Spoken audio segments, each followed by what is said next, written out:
The miracle doctor won't be a kept man. My heart belongs ashore. Chapter 41. Sir, can't you forgive us? Gray looked miserable as he begged for mercy. Did you show any mercy to Snow and Xander Corporation when you were forcing them to clear their debt? Kiran asked calmly. Gray's heart sank into despair. His face turned pale, and he was so nervous that he was sweating. Alina could not bear to watch.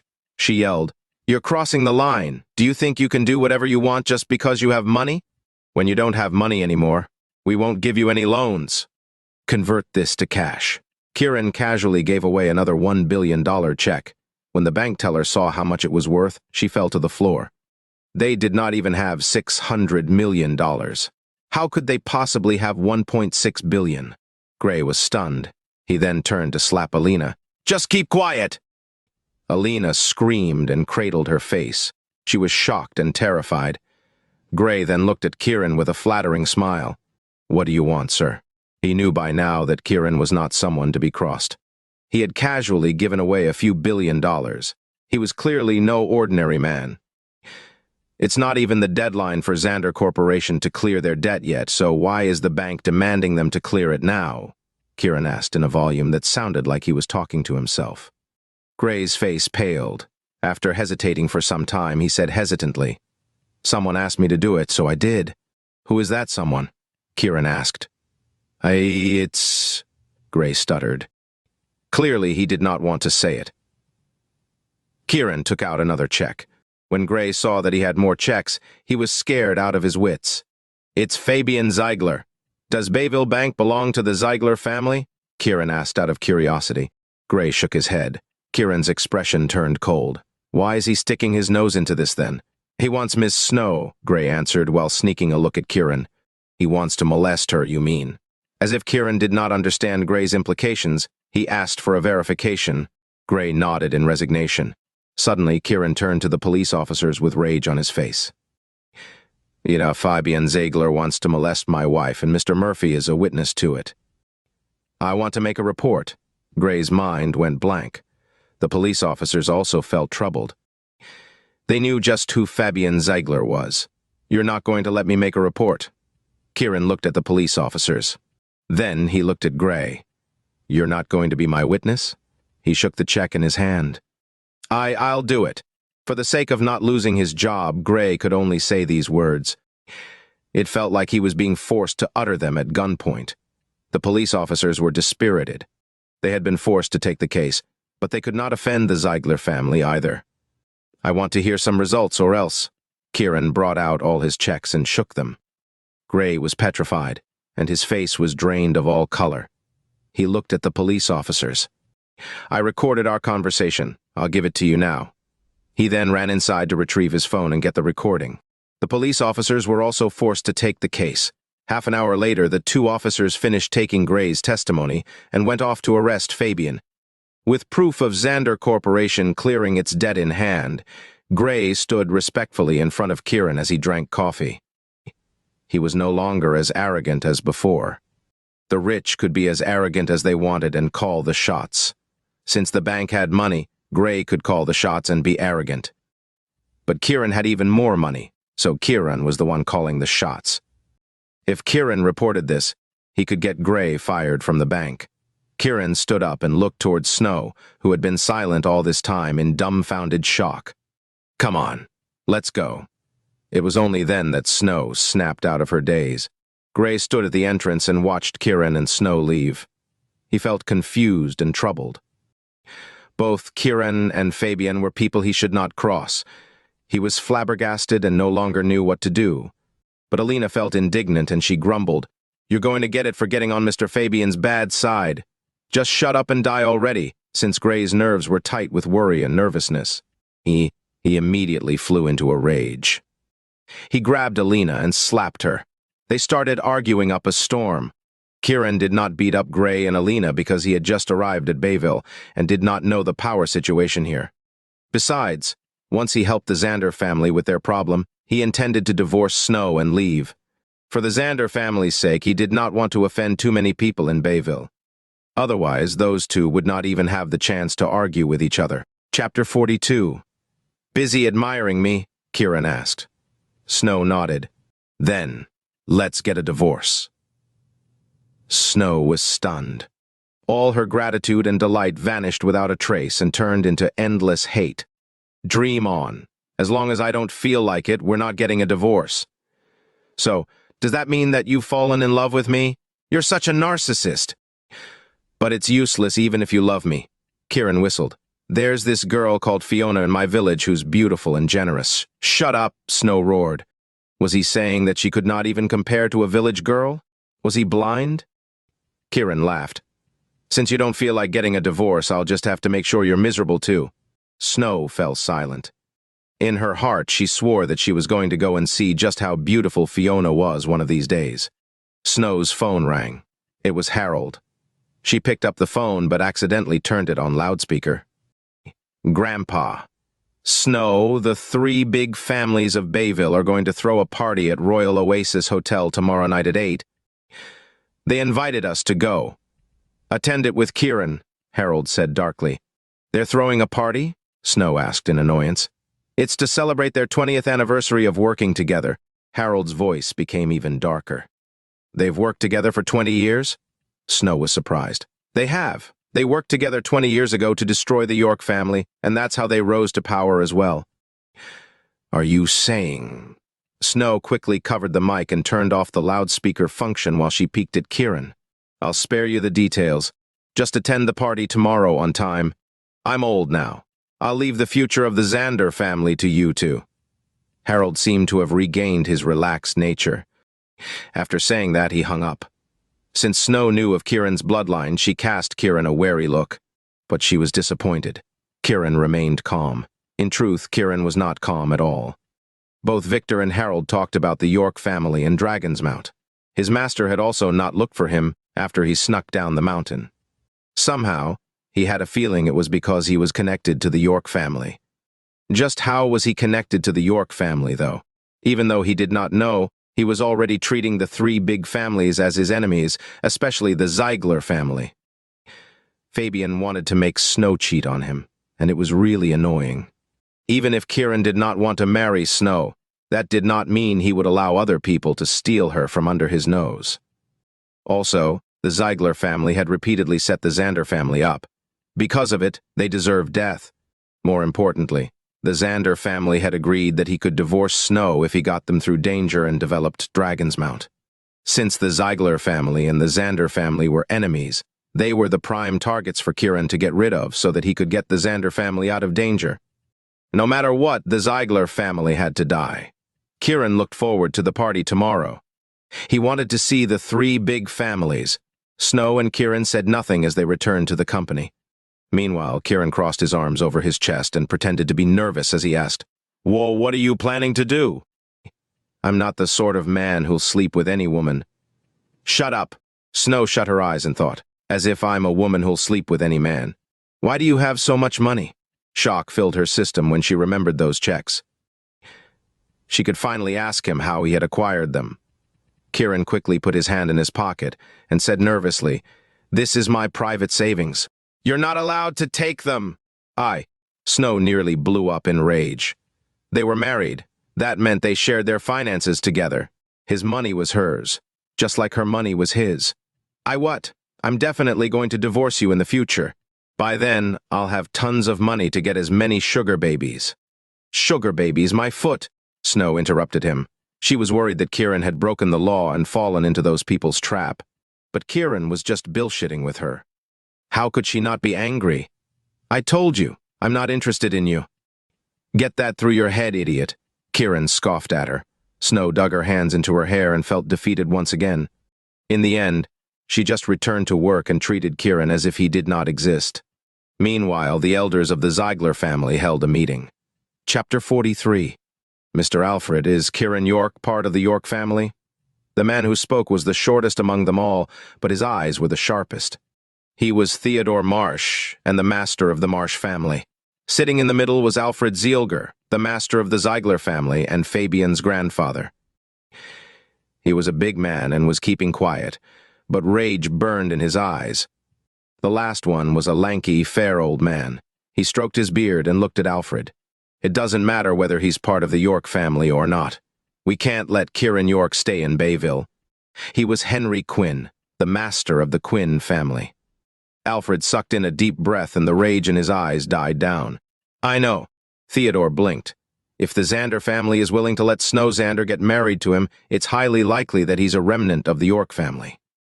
After all, they were once affiliated with the York family and are the only ones who haven't submitted to us over the past 20 years. Henry nodded. That's right. If they hadn't received help from someone in the shadows, we would have acquired them a long time ago. Alfred's expression was cold. We don't need to fear the Xander family at all, but the person helping them is really mysterious, and we need to be careful of him. Otherwise, our superiors would have allowed us to destroy the Xander family. Are you saying our superiors are wary of him too? Theodore asked tentatively. Alfred did not answer. Instead, he just shut his eyes. Henry remained quiet for a while. We'll set aside the matter about Kiran York for the time being and focus on the party tomorrow. No matter what, it symbolizes our friendship of 20 years, and more importantly, it'll let everyone in Bayville know that our positions are unshakable. Theodore nodded. That's right. We only managed to destroy the York family because of our alliance. We brought our families 20 years of glory. We should celebrate it. Alfred opened his eyes.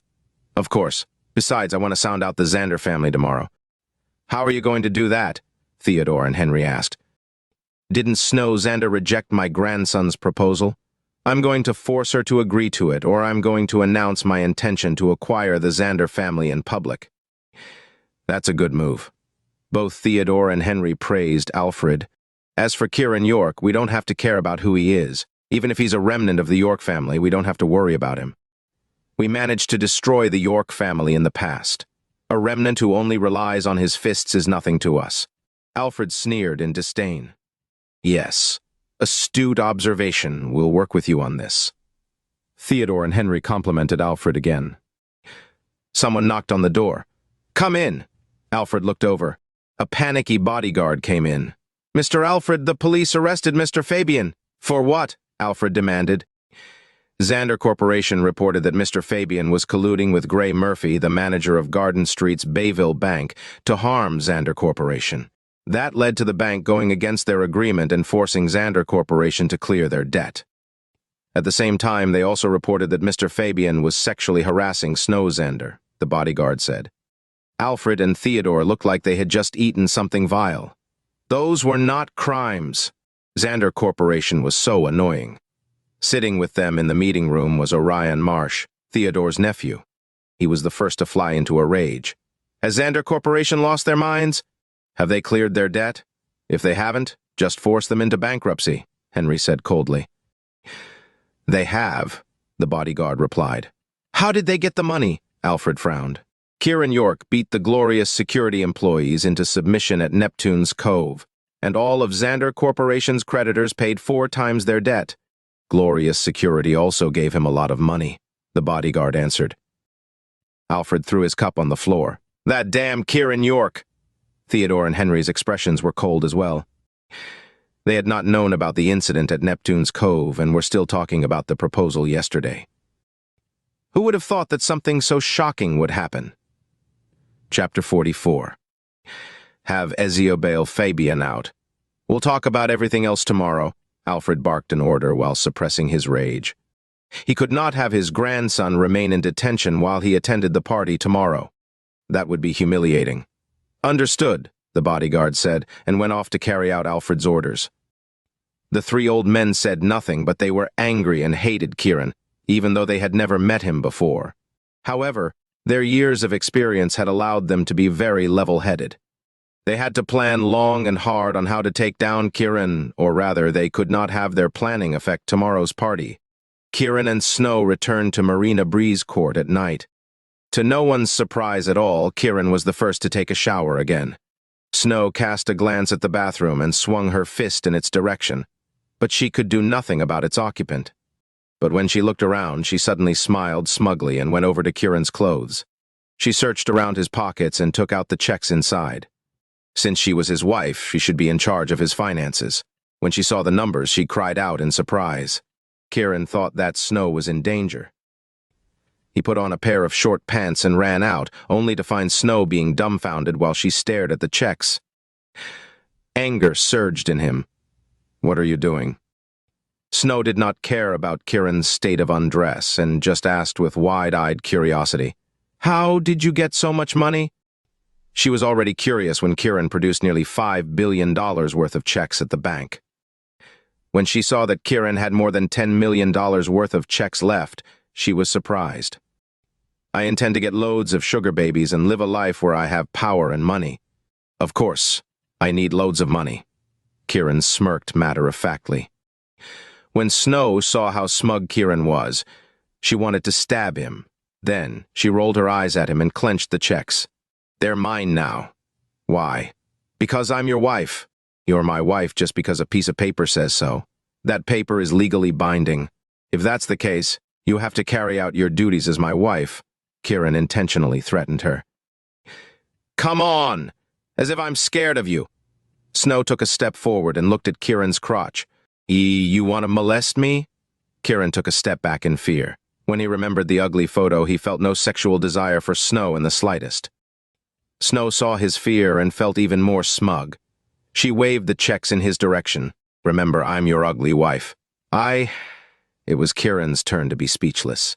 Snow cackled because she was finally able to vent her rage. "Fine, you win. But just you wait until I get myself multiple sugar babies." Kiran stormed back into the bathroom. Snow just sneered and thought, "There will come a day where I terrify you so much that you can't even get it up." She was sure that Kiran was traumatized because of her, so she was no longer scared of him and did not hold back either. She wanted to continue making his life depressing. And Kiran did feel gloomy at the moment because he did not get to buy the toiletries he needed. So, he just used Snow's toothbrush and cup. In any case, they had already kissed. It did not matter if he used her toothbrush and cup. Snow did not know this. She just felt relieved as she looked at the checks. Xander Corporation's financial crisis was finally resolved. She had been unable to eat and sleep well over this period of time. When Kiran had finished bathing, he returned to his room. Snow went in to take a bath. Just when she wanted to brush her teeth, she stared at her toothbrush and felt a surge of rage.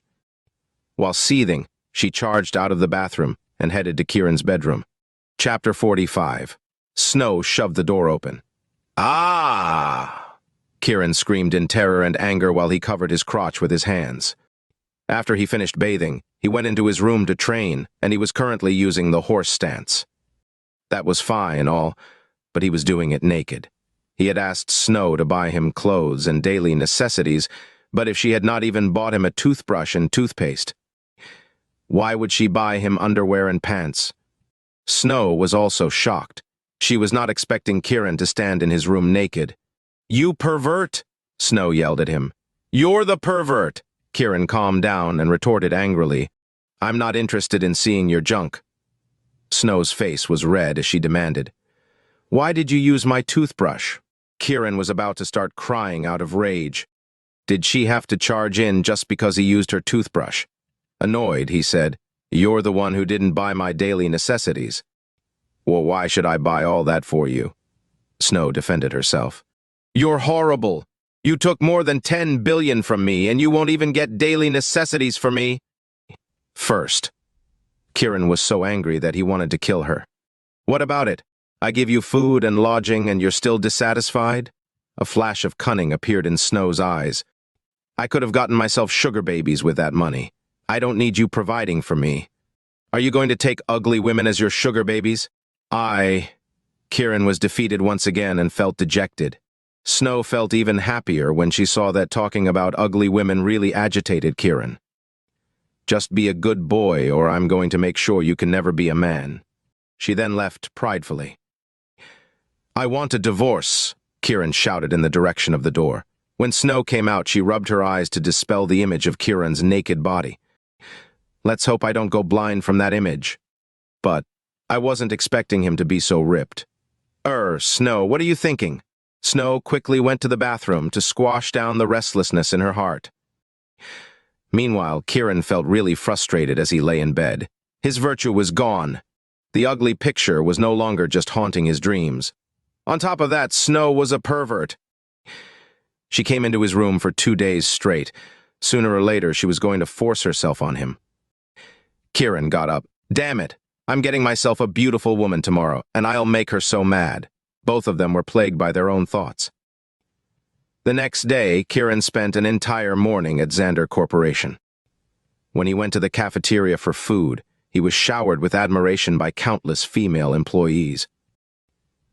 Everyone had thought that Xander Corporation was about to face bankruptcy when its capital chain ruptured. Today, they heard that the debt had been cleared and that there were even a few extra $1 billion in the company bank account. The employees were thrilled. When they remembered how Kiran had retrieved $200 million from Prospera Group yesterday, they realized that Kiran had cleared their debt and gotten them extra money as well. That was why they treated Kiran so well when they saw him. If he was not Snow's husband, many of the women would have thrown themselves into his arms already. Even so, plenty of the women had still stuffed notes with their phone numbers into his pocket. Snow did not go for lunch at noon because she did not want to show up with Kiran.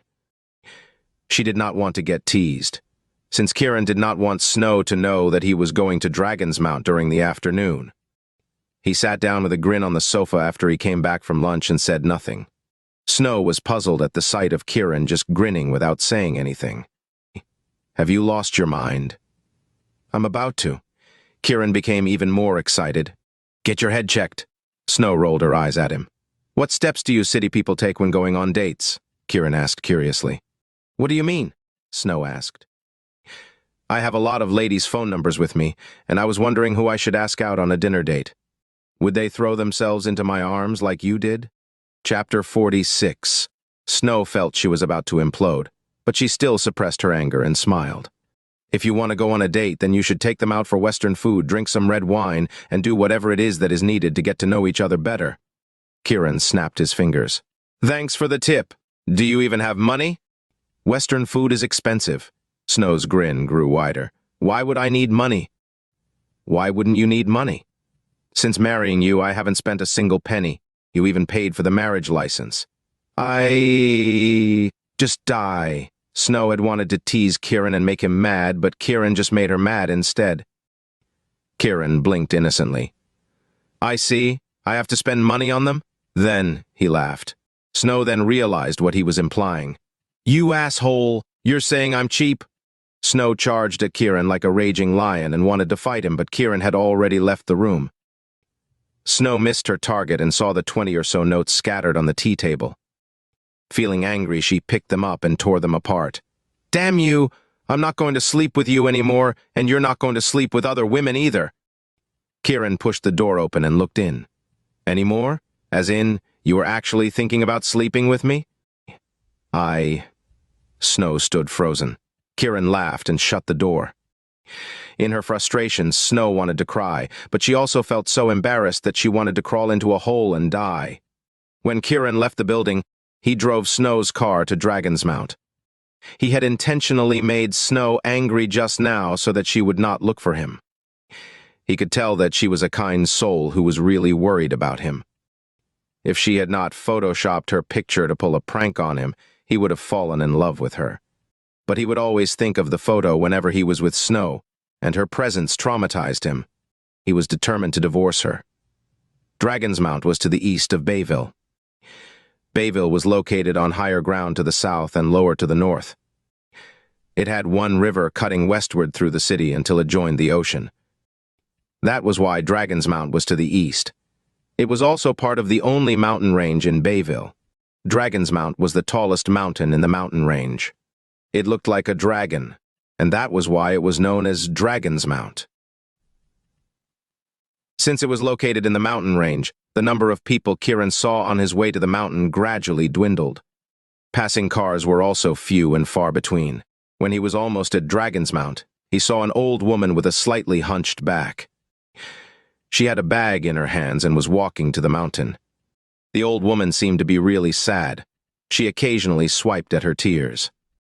Kiran did not stop the car to ask her about her well-being.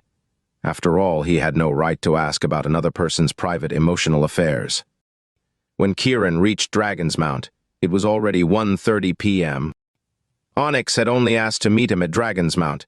He did not give him the precise location. After Kiran parked the car, he headed further up Dragon's Mount so that he could get a sense of the place. When he was dozens of meters up, he saw that the place was covered in unfinished buildings that seemed to have been around for years. Not only were their walls unfinished, but they also had weeds and moss growing all over them. Kiran frowned and could not figure out why this was the case, but he soon saw the tallest building in the middle of the complex of unfinished buildings. It was also the only one that was relatively in good shape. Standing on one of the upper floors was a man with a bandaged arm in a sling. It was Onyx. Onyx seemed to have sensed Kiran's presence, and he turned toward him. His face was covered in tears. With a calm expression, Kiran walked over to Onyx.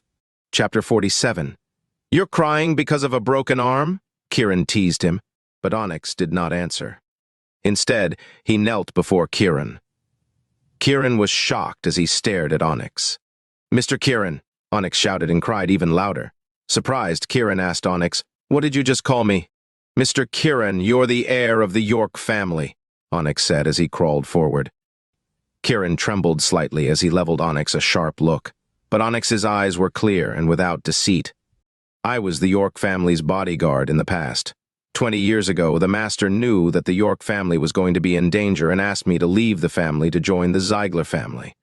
With the Zeigler family's support, I built glorious security and handled all the underground businesses the Zeigler family did in Bayville. When I heard that you came to Bayville, I searched for your photo, and I became certain that you're the York family's heir. That's why I brought so many of my employees over to Neptune's Cove yesterday to test you." "You were testing me?" Kiran asked calmly. Onyx nodded.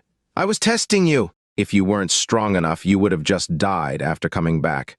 After all, the York family was really strong in the past, but they were still destroyed." While Kiran looked calm, he was not at all calm. A normal person would have died and been pulverized when Onyx jumped off the stage and attacked them. Even Fabian's bodyguards would have died. Kiran could also tell that Onyx was a real martial artist through that attack alone. Then he remembered how Onyx had asked hundreds of his employees to attack him. Any other normal person would have been terrified by that number of people. They might even beg for mercy, but he had been able to beat those people into submission. Kiran then chose to reject acknowledging himself as the York family's heir. "I don't understand why you would call me the heir of the York family. What other business do you have with me?" He intended to leave and go back to ask Harold if he was a part of the York family. In truth, he had already thought of this possibility after hearing about the York family the last few times, but he did not entirely believe Onyx. "I know that you don't believe me, but I asked to meet you here so that you'd know that this complex of unfinished buildings is the testimony to the York family's defeat. If these buildings had been finished, the York family would have been the greatest family in Bayville, but now? What about now? It's been 20 years since, and the master and his wife's bodies have yet to be buried." "What did you just say?" Grief rose in Kiran's heart. He teared up, though murderous rage burned in his eyes. Onyx wiped away his tears. When the York family was destroyed overnight, plenty of the York family members jumped off buildings, took poison, or died in other ways. But the master and his wife died in a mysterious manner, and we don't know where their bodies are even now. Kiran swayed. He could choose not to believe Onyx's words, but he did believe in the tragic reality of the York family's destruction. Kiran thought of how the people must have looked when they died, and his heart ached. "Please don't be too sad, Mr. Kiran," Onyx said with great concern. Kiran just stopped Onyx from trying to support his swaying body and showed him that he was fine. "Continue." "When the York family was destroyed, more than 100 people died in mysterious ways. In the end, most of them could only be cremated, but they did not even have people to collect their ashes." Kiran saw black spots in his vision when he heard this, and he stared fixedly at Onyx. Onyx did not avoid his gaze, and his eyes were still devoid of deceit. "I searched for you everywhere in order to protect you, but all I saw was the burnt body of a child. I did not know if it was you. I just thought that you had already died." Chapter 48. Kiran felt like there was a raging ball of flame in him. Onyx was worried that Kiran would not be able to handle the truth of what had happened, so he did not go on. Suddenly, they heard the sound of a woman crying from the abandoned construction site. "Master, madam, I'm sorry. It's been 20 years and I still haven't been able to find your son. Even if I've brought Rain up, I still lost her and am unable to keep your bloodline going. I can only die to repent for my sins." Kiran and Onyx looked over. Immediately, Kiran recognized her as the old woman he passed by when he was on his way here. The old woman did not see them. She opened the bag and took out a length of white cloth. Then she started looking for a place to hang herself. Kiran felt faint, but his body moved on its own. He headed to where the old woman was. The old woman moved quickly. Soon, she finished tying the length of cloth over a beam. She looked in the direction of Dragon's Mount. "Kiran, I'm sorry. I wasn't able to protect Rain for you. I'll see you in heaven instead." She put the cloth around her neck. Kiran threw something he retrieved from his pocket. With a loud snap, the white cloth tore from the middle. The old woman fell down, and her head crashed against the bricks. Her wounds started bleeding, and she fainted. Kiran went over to her and put a pill into the old woman's mouth. Soon, she opened her eyes. When she saw Kiran, she was surprised. Then, she clutched him. "Kiran, you died too? I'm so sorry. I wasn't able to take care of Rain for you. You have to take care of her in heaven. She's been waiting for you for 20 years. The old woman thought that she had died and met Kiran in heaven. All those who were familiar with the York family could recognize Kiran immediately because he had a faint birthmark that resembled a crescent moon on his forehead. Since it was not obvious, plenty of people did not know about the existence of the birthmark. Not even Harold knew about this, but the old woman had been Kiran's nanny, so she knew about it. Even though Kiran could not recognize the old woman, he felt close to her for some reason. "You're not dead, ma'am." "I'm not dead." The old woman looked around and found that she was indeed not dead. In the next second, delight filled her eyes, and she held Kiran's face. "Oh, Kiran, why are you here? Are you really alive?" Kiran nodded. "Yes, I'm really alive." The old woman started bawling. "Oh, God was merciful. The York family still remains. Master, madam, Kiran is still alive." Even Kiran felt touched. Onyx's recounting had already made him really worked up. When Onyx started crying, he felt his emotions run wild in him. But the old woman's wailing made him even sadder, especially when she was crying out of joy. "Mrs. Wilson, why are you here?" Onyx walked over and asked. Margaret Wilson did not recognize Onyx and stared at him in puzzlement. "I'm Onyx Kirkland," Onyx exclaimed excitedly. "You're Onyx." Margaret was equally surprised. "Yes." Onyx went over to her. "Did you find Mr. Kiran? Looks like the master made the right decision when he asked you to leave." Margaret was delighted. When Kiran heard their exchange, he realized that Onyx did not lie to him. He had really been asked to leave. He also felt closer to Onyx. Onyx shook his head. "I didn't find him. He came back on his own, but I recognized him and asked to meet him here." Margaret was happy to hear that. "It's good that you're alive and that you came back, Kiran." She started crying again.